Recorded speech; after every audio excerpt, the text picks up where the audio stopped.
जैसे देवगण वाला व्यक्ति है, उसके अंदर सतोगुण की अधिकता होगी ही होगी, और जो रजोगुण वाला है उसके अंदर राजसिक गुण की वो रहेगी, और जो राक्षस गण वाला है वो तामसिक स्वभाव का होगा।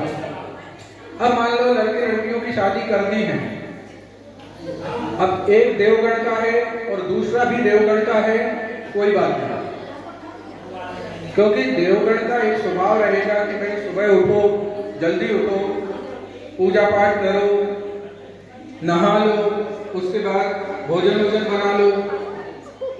और जो राजसिक गुण वाला होगा वो क्या सोचेगा कि चलो पहले थोड़ा सा खा पी लो, उसके बाद भगवान कहाँ भाग रहे हैं, उसके बाद नहा लो, और उसके बाद फिर पूजा वूजा कर लेंगे टाइम के हिसाब से। तो देवगण और रजोगुण में कहीं ना कहीं मिलान हो जाएगा। और राक्षस गण वाला क्या सोचेगा कि अगर टाइम है तो करना है तो कर लो, लेकिन पहले उसके पहले भरपेट खाना वाना बना के रख दो, बाद में कोई एडर नहीं।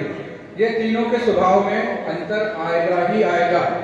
अब मान लो एक राक्षस गण वाला है और दूसरा भी राक्षस गण वाला है, और दोनों की शादी हो गई, कोई बात नहीं, उनकी बहुत अच्छी कटेगी। क्यों?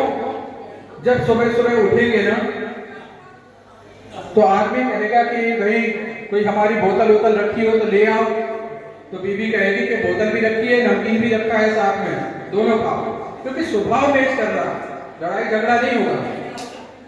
बट अगर एक का देवगण है और एक का राक्षस गण है तो वहां देवासुर संग्राम हर युग में होता है, फिर वहां बन ही नहीं सकती। अब एक का मनुष्य गण है और एक दूसरे का भी मनुष्य गण है, तो मनुष्य और मनुष्य आपस में दोनों राक्षसिक स्वभाव के हैं, बहुत अच्छी तरह से रहेंगे।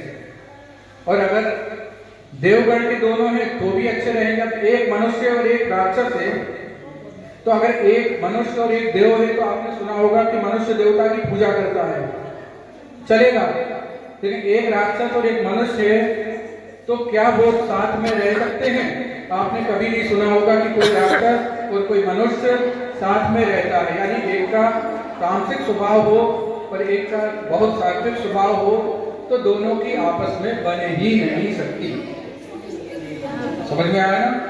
तो बहुत सारी बातें हैं, क्योंकि थोड़ी थोड़ी बातें हमने आपको बता दी, और आप लोगों से ये